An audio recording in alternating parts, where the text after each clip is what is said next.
Yo, what's up, guys? This is just like a quick video I want to make. Also, sorry for the probably lower volume mic, thanks to me recording this on my iPad. I'm recording, the audio here. But, I just want to talk a bit about how I truly feel about Bayonetta 3 after I've thought about it for a bit. This is being recorded the day after I beat the game, which, funny enough, today, the day I'm recording this, is when the final episode of my Let's Play on Bayonetta 3 drops. But, basically, I want to get some thoughts across about how I truly feel about the game. So the first thing is obviously the story. Now, we all know how I felt in the Let's Play. The story, bro. Listen, I'm sorry, man. The story was a complete L. Like, I don't really know what else to say about the story. It's really hard to find anything good. The writing was pretty off. I wouldn't say the writing was L, but it was definitely pretty off. It didn't feel right. And overall, the story just didn't feel like a Bayonetta game, and in a bad way. They just said, yo, let's take a multiverse cliche and let's make that our entire plot point. Because that was literally the entire plot of the game. They didn't mix in Paradiso or Inferno and try and make something really interesting. Maybe Lumen Sage is involved, but no. They said, screw that. We're going to take a multiverse cliche that every single other person's doing now, and we're going to throw it into the game. And then we're also going to make Bayonetta 1 Bayonetta and Bayonetta 2 Bayonetta now canonically different universes for literally no reason other than to have a cool scene at the end. And I think you see where I'm going with this. It's just, honestly, the story to me was absolutely terrible. It didn't feel like a Bayonetta story. It felt like I was watching a Netflix adaptation to a Bayonetta game. And I mean one of the bad adaptations. It really did not sit well with me, especially with how much I loved the first and second games, to the point where the first and second games are now definitely a part of my top 10 favorite games list, bro. Those games were super good. But now, let's get on to characters, because I don't want to dwell on the main fact of obviously story equals bad. Like, we all know this by now. The characters, I would say specifically Viola. I would say Viola is an okay character. Like, personally, I think Viola works really well as a comic relief character, you know? But once again, kind of why I have a problem with the ending of the game. She fits so much better as a side character that, you'll swap in to play as in between chapters and stuff, or have entire chapters around her, and you just get to have fun seeing the stupid stuff she does and the stupid things that she says, whatever. Just having an overall good time. I feel like comic relief characters are essential in a lot of games to try and lift the mood. And especially in a game like this, I feel like she was needed, in my opinion. Because of how serious, thanks to their trash story, how serious they took the entire, multi-dimensional garbage and multiverse stuff. It didn't feel like there was any goofy moments at all. But then when you played as her, that completely changed everything.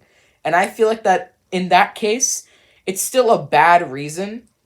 And it of course, ties in with the fact that the story was pretty bad. But she was basically the one that kind of made the story more tolerable for me, honestly, because hey man, we're taking all this so seriously, unlike the first two games. Then we play as Viola, and it's a good time. Because, yo, this is fun. We now have a character that's going to do some goofy things, basically comic relief, that's going to lift the spirits a little bit. And I really like that. But then, we have gameplay, right? Gameplay, to me, is, of course, insanely important. I mean, it's a game after all.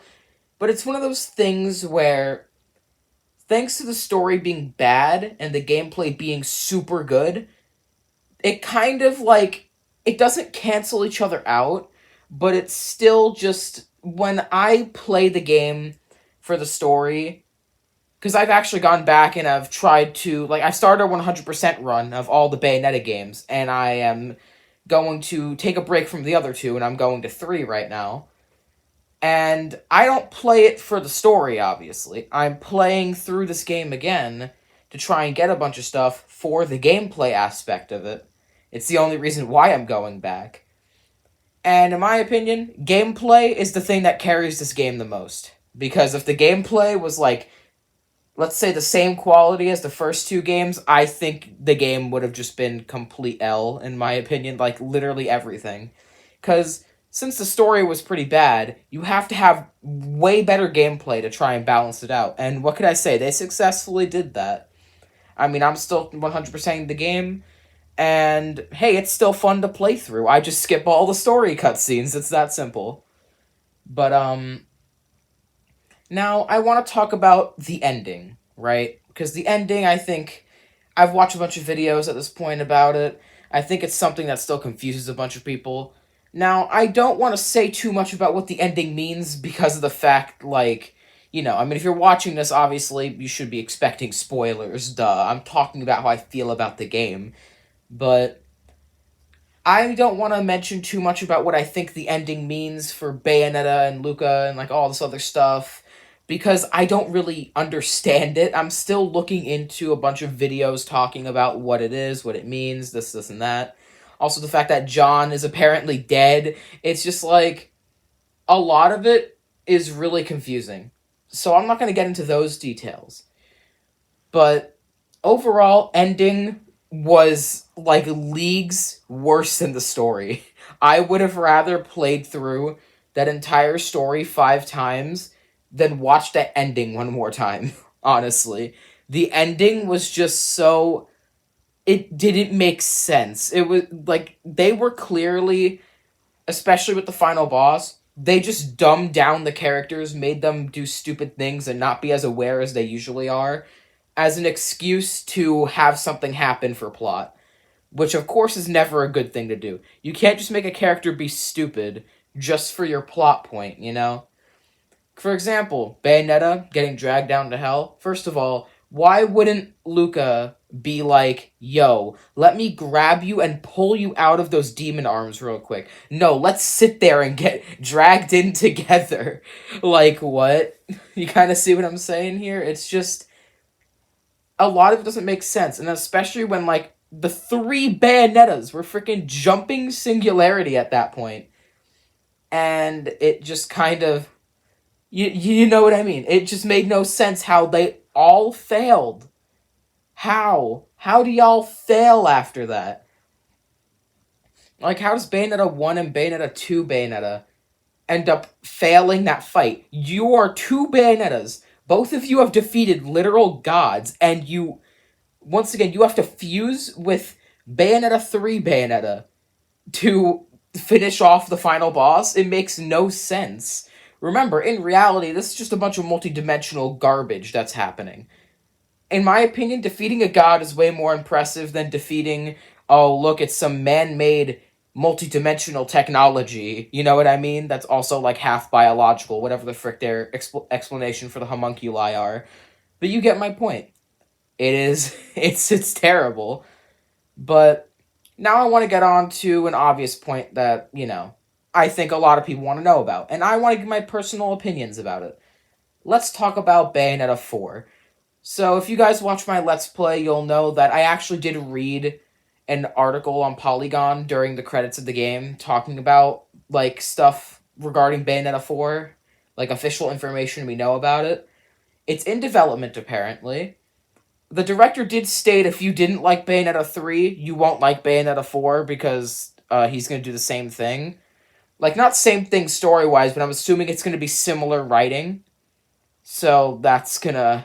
I'm still going to play it, obviously, because, hey, maybe the gameplay is going to be banger. Especially with, like, the sense that in the ending it got confirmed that Viola is going to be the next protagonist. And since Viola will be replacing Bayonetta in Bayonetta 4, I really think they have to expand upon her gameplay. Now listen, I'm not one of those Viola haters, okay? Like I said, I think Viola's a really good character to be left on the side as comic relief, or even, like they did in this game, a secondary playable character.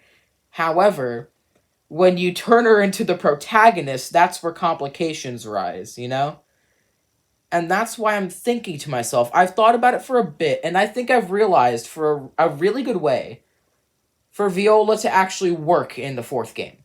It's very simple. You have to give her more weapons. Like, this is, like, without a doubt, you have to give her more weapons.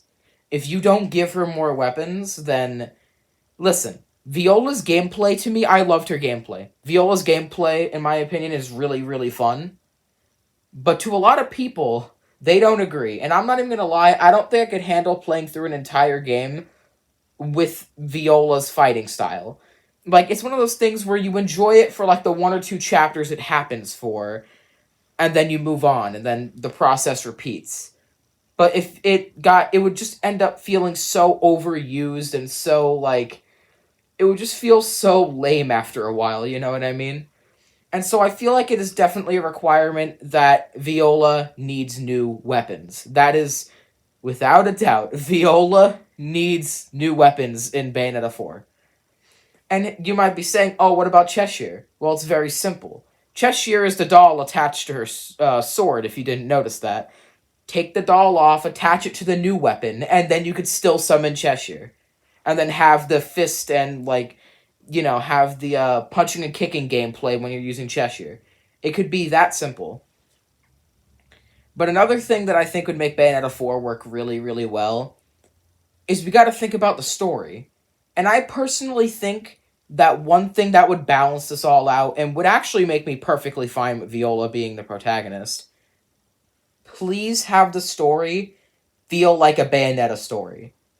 Like, have it to have something to do with the Lumen Sages, or something to do with Inferno again. I don't even care. Like, you know, Paradiso. Something. Have a villain that wants to become a god, like, kind of like in, well, they were already a god, but kind of like in Bayonetta 2, with all that stuff going on with the God of Chaos. Do something that makes this feel like a Bayonetta story. Even though we won't be playing as Cereza anymore, I still feel like playing as Viola would really work out if the story was more centered around the Bayonetta universe and not the multiverse, you know what I mean? Because at that point, I think we could all agree that it would be perfectly fine. I mean, at that point, hey, we just have Viola replacing Bayonetta. That could also work to give her some character development and a lot of things that could work out, right? To make the game better. And overall, if that's how it turns out, I think I'll be perfectly fine with it.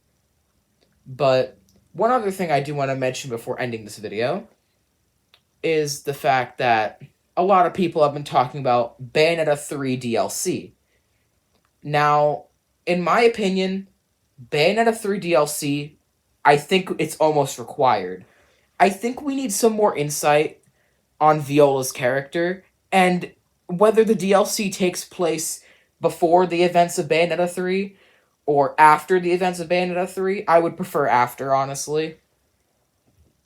I think we still need it to be focused on Viola, because all we know right now of Viola is, oh, she clumsy as frick, and she is comic relief character. That's basically the only things we know about Viola. Of course, like, all story aside, just pure personality, she's the comic relief character. That's about it. So, honestly, I think, you know, having this whole thing with Viola being the next Bayonetta, we need to have a little bit of a taste of that before Bayonetta 4, honestly. We need to have a DLC. Maybe costs like $10 to $15. Maybe it adds like 20 new levels or something. Maybe that's too much, I don't know. But you know what I mean. We need a DLC, whether it takes place before Bayonetta 3 or after. We need DLC that focuses on Viola's character so we get to understand her better. So then, when Bayonetta 4 comes around, we could actually enjoy her character, knowing that, hey, she isn't just comic relief character, she's more than that. And I feel like once people know that, they wouldn't really mind it too much. I know people are still furious about it, but I honestly think that a lot of people, of course not all of them, but a lot of people would come around if they, like, knew a lot more about Viola, and we found out Viola's more than just a comic relief character. and had a whole entire personality thing behind her that would be really essential to her character. Which is why I would prefer after Bayonetta 3, because we can get some character development thrown in there for Bayonetta 4. But I think I've said enough by now. This video is like 15 minutes long. I think I should probably end it here.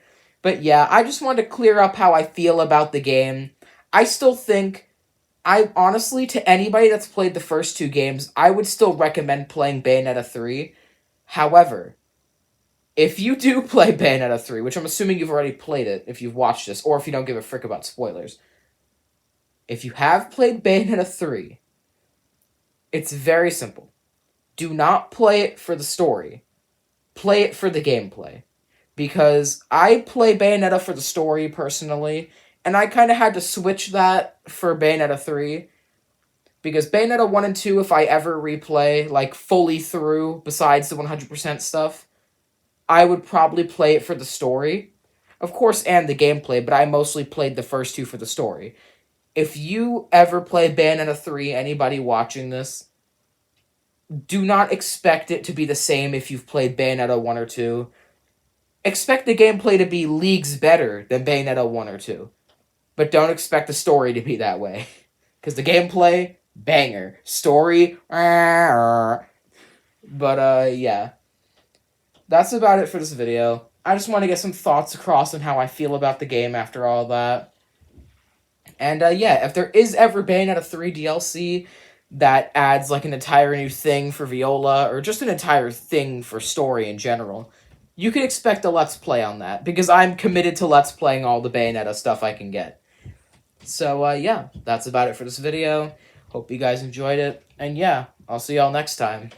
Bye.